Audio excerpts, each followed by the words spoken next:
देव, गुरु, धर्म, गुण, चारित्र, तपाचार और मोक्ष गति का जो भेद है, रहस्य है। जिन बयन जिन देव के वचन, सुदिठ बिना सम्यक दृष्टि के बिना, किम माने क्या, सम्मम समीचीन रूप से, दिशये जाने देखे जा सकते हैं अथवा जाने जा सकते हैं, अर्थात नहीं जाने जा सकते। आचार्य भगवान ने क्या कहा कि देव, गुरु, धर्म, गुरु, गुण, चारित्र, तपाचार और मोक्ष गति का भेद यानी कि रहस्य, जिनदेव के वचन सुदृढ़ बिना सम्यक दृष्टि के बिना, किम क्या, सम्मम समीचीन रूप से, दिसदे देखे जा सकते हैं, जाने जाने जा सकते हैं, अर्थात नहीं जाने जा सकते। क्योंकि आचार्य देव का कथन का भाव सिर्फ यही है, सम्यक दृष्टि जीव ही समीचीन सच्चे देव शास्त्र गुरु, अहिंसामयी धर्म, आत्मा के अनंत गुण, चारित्र, तपाचार व मोक्ष गति के रहस्यमयी सुख, जिनेन्द्र प्रभु की जो वाणी है, उनकी महिमा मणिमयी वाणी को देखे और देखना और जानना केवल सम्यक दृष्टि के लिए ही संभव है। इसलिए हमें भी अपनी दृष्टि को समीचीन बनाना ही हमारे इस धर्म का कर्तव्य है, हमारे स्वभाव का यही कर्तव्य है। और सम्यक दर्शन के मर्म को अपने अंतरंग में उतारें। आचार्य भगवंत कहते हैं, मिथ्या दृष्टि की पहचान क्या है। कैसे कहें कि मैं मिथ्या दृष्टि हूँ, दूसरों की तो अपन कह ही नहीं सकते हैं और कहना चाहिए भी नहीं। दूसरा क्या करता है, यदि आपका पुत्र है और पुत्र आपकी बात को विपरीत में नहीं मानता तो ही कह सकते हैं। आपका मित्र है, आपका मित्र आपकी विपरीतता नहीं ले जाता तो ही कह सकते हैं। यदि एक की 10 सुनाने की सामर्थ्य रखता हो, वो मित्र काहे का मित्र है, वो शिष्य कैसा शिष्य है, वो पुत्र कहाँ का पुत्र है। आचार्य भगवंत कहते हैं, मिथ्या दृष्टि की पहचान आखिर होती क्या है। एकम क्षणम न विचिन्तते मोक्ष निमित्तं नियप्पसहावम्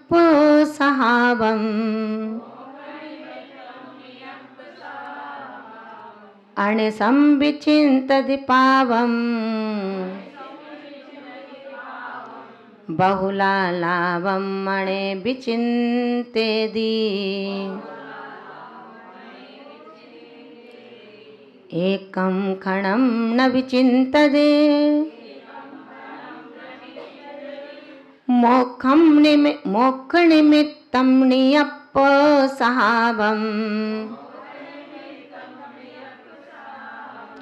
अणसंविचिन्तति पावम् बहुलालाभं मणे विचिन्तेदि। उच्चारण करेंगे आप लोग।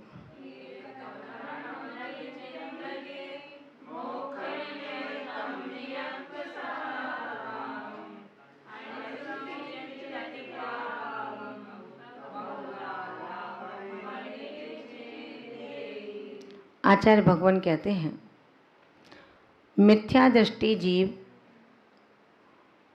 मोक्ष निमित्तम, मोक्ष के निमित्त, नियप सहावम, जो नियम माने अपनी, अप माने आत्मा के, सहाव माने स्वभाव को, मिथ्या दृष्टि जीव मोक्ष निमित्तम, मुक्ति प्राप्ति में निमित्त भूत, नियप सहावम, अपने आत्म स्वभाव को एक क्षणम भी, एक क्षण भर भी, एक क्षण मात्र भी, चिंतति चिंतन ना नहीं करता है।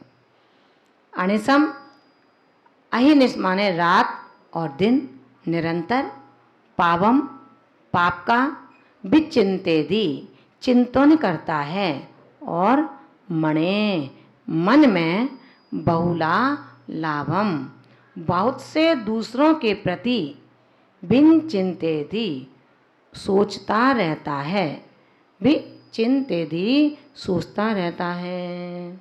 दूसरों के लिए मुझे कैसे कल बात बनानी है, कल मुझे कैसे अपने मित्र को अपना अपना काम निकलवाना है, प्रति समय जिसका चिंतन इसी धारा में गुजरता रहता हो। एक गलती करने पर 100 झूठ का सहारा कैसे लूँगा, उसमें ही परिणाम चलते रहते हों। आचार्य भगवंत कहते हैं ऐसा मिथ्या दृष्टि जीव जो मोक्ष की प्राप्ति के निमित्त भूत अपनी आत्मा के स्वभाव को नहीं जानता, विवाह परिणतियों का त्याग करने की विचार नहीं करता, वरन विवाह परिणतियों को और सहज करके रखता है। कहते हैं कि गुरु योग्य हो तो शिष्य भी योग्य हो जाते हैं, माता पिता पढ़े लिखे होते हैं तो उनकी संतान भी पढ़ी लिखी बन जाती है।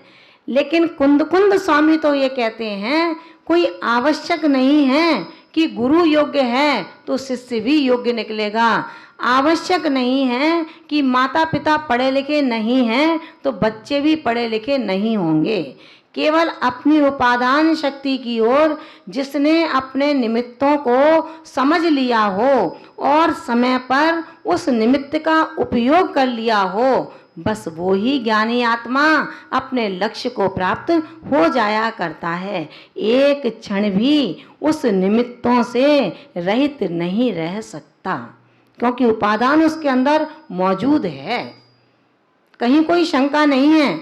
लेकिन उपादान भी हीनाधिक वाला होता है, किसी का उपादान अधिक है और किसी का उपादान कम है, लेकिन निमित्त तो बराबर मिल रहे हैं। आचार्य देव कहते हैं जिसके उपादान में हीनता है वो अपने आत्मिक गुणों की ओर दृष्टिपात करे। मैं विनय संपन्न बनूं, मैं शील के व्रतों में दोष न लगाऊं, मैं सम्यक भावना का प्रतिदिन चिंतन करूं, अभीक्ष्ण ज्ञानोपयोगी बन करके मैं वस्तु के हे उपादेय को समझ लूं। जब हमारे अंदर सम्यक भावना का धारणा बन जाएगी तो निश्चित मान करके चलना हमारी उपादान शक्ति भी निरंतर बढ़ती चली जाएगी। जो निमित्त हमें वर्षों लगा देते हैं वो निमित्त क्षण भर में भरत जैसे वैराग्य का उत्पादन हमें सहजता से करा देंगे। लेकिन उसके लिए आचार्य भगवंत कहते हैं जो तेरा चिंतन चल रहा है स्वभाव की ओर नहीं विभाव की ओर, हे की ओर चल रहा है, उपादेय की ओर नहीं चल रहा, अपने चिंतन की धारा को तू जरा परिणमन करा दे, चिंतन की धारा को बदल दे, तू बैठने की स्टाइल को संभाल ले, तू सोचने की स्टाइल को देख ले। जिस दिन तेरी दृष्टि के अंदर ये चर्म चक्षु से ये दिखना बंद हो जाएगा और जो अदृश्यमान है वो दिखना शुरू हो जाएगा, समझ लेना तेरे अंदर स्वसंवेदन की धारा का प्रवाहमान प्रारंभ हो चुका है। और जब तक डॉक्टर के पास जाओ और कहता है भैया कितनी उंगली दिख रही हैं, तो कहता है 4, तो कहते हैं तुम्हारे आंखों में अब रतौंधी हो गया है। क्योंकि जिसको 1 से 2 और 2 से 4 दिखने लगे समझना वो रतौंधी रोग से ग्रसित है। और जिसके अंदर धुंधलापन हो, लाइनें कुछ लिखा है, जहां लिखा है चंबल वहां पढ़ते हैं कंबल, जहां लिखा है बांस वहां पढ़ते हैं लाश, तो समझना तुम्हारी दृष्टि में मोतियाबिंद का जाला लग गया है। आचार्य भगवंत कहते हैं जो दोगला है, जो 1 को 2 दिख रहे हैं, आँखों का जिसको रतौंधी है उसका तो डॉक्टर के पास इलाज है। लेकिन यदि मिथ्यात का रतौंधी लगा है, अश्रद्धान का रतौंधी लगा है, दोषों के अतिचारों का रतौंधी लगा हुआ है, उसको कोई डॉक्टर नहीं मिटा सकता। उसके लिए तो केवल तेरा आत्मा डॉक्टर है तेरा मन डॉक्टर है, तेने अंदर जो विवाह परिणतियां बसा ली हैं, तेने ऐसे मित्रों की दोस्ती की जो खुद कीचड़ में सना है और तुझे भी कीचड़ में सानने का पुरुषार्थ करता है। तू यदि ऐसे दोस्तों की दोस्ती करेगा तो भला तेरे सुंदर वस्त्रों पर क्या कीचड़ की छींटें नहीं आएंगी? निश्चित रूप से आएंगी। तू भी फिर साफ से गंदा दिखने लगेगा, तुझे भी लोग गंदा कहने लगेंगे। अब तक तेरे पास एक मक्खी नहीं बैठी थी, लेकिन अब मक्खियों का अंबार तेरे पास भी आ जाएगा। उन मक्खियों को तू हाथ से भगा सकता है, लेकिन जो तेरे अंदर ईर्ष्या की मक्खियां बिन बिनाई, ममकार की मक्खियां बिन बिनाई, तेरे अंदर दंभ की मक्खियां आई, तो उसे कोई दूसरा पंखे से हटा नहीं सकता, हाथों से हटा नहीं सकता। उसको तो स्वयं तुझे अपने ईर्ष्या की मक्खी को, ईर्ष्या की कीचड़ को तुझे खुद हटाना होगा। चेत जा आत्मन, कब चेतेगा? समय आ चुका है, गाड़ी स्टेशन पर खड़ी है, कब जाने की बिसिल बज जाएगी कुछ पता नहीं है। रोज अपने साथियों का पलायन यहाँ से हो रहा है। जो हमारे साथ में खेला करते थे, जो हमारे साथ में खाया करते थे, आज वो हमसे ना जाने कौन सी दुनिया में पहुँच गए। क्या तुझे अपनी बिल्कुल भी चिंता नहीं है? कब जगेगा, कब संभलेगा, कब श्रृंगार करेगा? जो गंदी आत्मा हो रही है तेरी परिणति से, उसको झाड़ पहुँच करके सुंदर इत्र से, सुंदर श्रद्धा के नीर से धो करके उसमें श्रद्धा की केसर को छिटक दे, ताकि तेरी वो श्रद्धा की बेदी, तेरे हृदय का जो आसन, जो गंदा गोबड़ा हो रहा है, दूसरों की निंदा का गंदे गंदे पत्थर उसके अंदर भर दिए गए हैं, कर्णांजलि के माध्यम से उसको हटा दे। उन पाथरों को तू हटा देगा तो तेरा स्वच्छ सुंदर आत्मा तुझे सहजता से दृश्यमान होने लगेगा। केवल उस दृश्यमान करने के लिए हम सभी इन भावनाओं के साथ में चलें कि एक साधक जो महाव्रतों से गुजर रहा हो, जो महाव्रतों से आगे बढ़ रहा हो, मैं पर्याय को ना देखूं। पर्याय को देखने से कुछ नहीं होगा।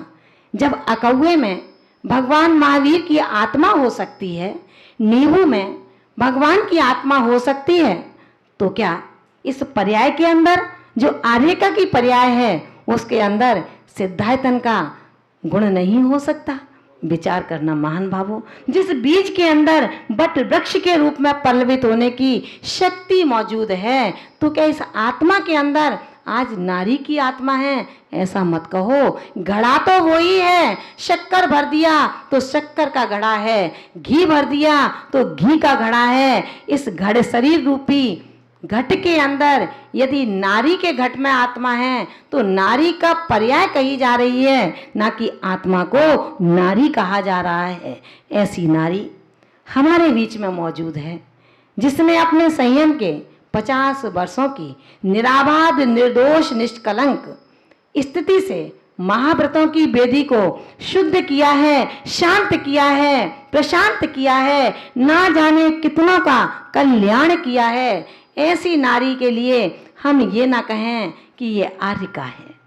आर्यका की पर्याय में आर्यका जरूर है, लेकिन हमेशा आर्यका ही रहेगी, ऐसा कहीं कोई दस्तूर नहीं है। ऐसी आर्यका के लिए हमने अपने मन में ये भावना भाई कि जिनके चरणों में बैठ कर के हम स्तुति करेंगे उनका क्या होगा ये हमें कुछ नहीं मालूम, लेकिन मेरा सब कुछ हो जाएगा। मिट्टी के द्रोणाचार्य जब एकलव्य को धनुर्धारी विद्या में निष्णात कर सकते हैं, तो क्या चेतन का गुरु हम सबको मुक्ति पथ का पाथेय नहीं दिला सकता? उनका क्या होगा ये हम नहीं जानते, हम उनको नहीं देखें। उनकी चर्या के अनुसार ये आशय लगाया जा सकता है जिसके अंदर तमाम सरलताएं की विधाएं ठसाठस भरी हों। ऐसी आत्मा सर्वोत्तम आत्मा है। ऐसी आत्मा पंचम काल में उत्कृष्ट आत्मा है, जो चारित्र शिखर पर चढ़ करके अपने संयम की पराकाष्ठा को स्पर्श करना चाहती है, अपने यथाख्यात चारित्र को प्राप्त करना चाहती है, आज के मरण को समाधि मरण मृत्यु महोत्सव से पंडित मरण को हासिल करना चाहती है। ऐसी आत्मा के चरणों में पंक्तियां लिखी हैं, उनके लिए, अपने लिए, इस भावना के साथ में कि मुझे भी इस सब की प्राप्ति हो, आपके सामने रखना चाहती हूँ। जिन दर्शन जिन स्तुतियाँ ही भव सागर को है नौका, मानुष देह मिली गर मुझको चूक न जाऊं मैं मौका, मानुष देह मिली गर मुझको चूक न जाऊं मैं मौका। भटक भटक कर दुख भोग कर हो, भटक भटक कर दुख भोग कर ये अवसर अब पाया है, सिद्धों के गण में हो गणना मन इस पर ललचाया है, सिद्धों के गण में हो गणना मन इस पर ललचाया है। ममता तज समता को रख कर राग द्वेष कृष्ण नित्य करूं, आवश्यक को करूं अवश्य में कर्म शत्रु को नष्ट करूं, आवश्यक को करूं अवश्य में कर्म शत्रु को नष्ट करूं। चिंतन की धारा में नित ही हो, चिंतन की धारा में नित ही सौ संवेदन में उतरूं, खुद का खुद से मिलन करूं और सिद्ध नगर में मैं विचरूं, खुद का खुद से मिलन करूं और सिद्ध नगर में मैं विचरूं, खुद का खुद से मिलन करूं और सिद्ध नगर में मैं विचरूं। हे जिन वाणी भारती तो है जपूं दिन रैन, जो तेरा शरणा गए सो पावे, देव भजो अरिहंत को।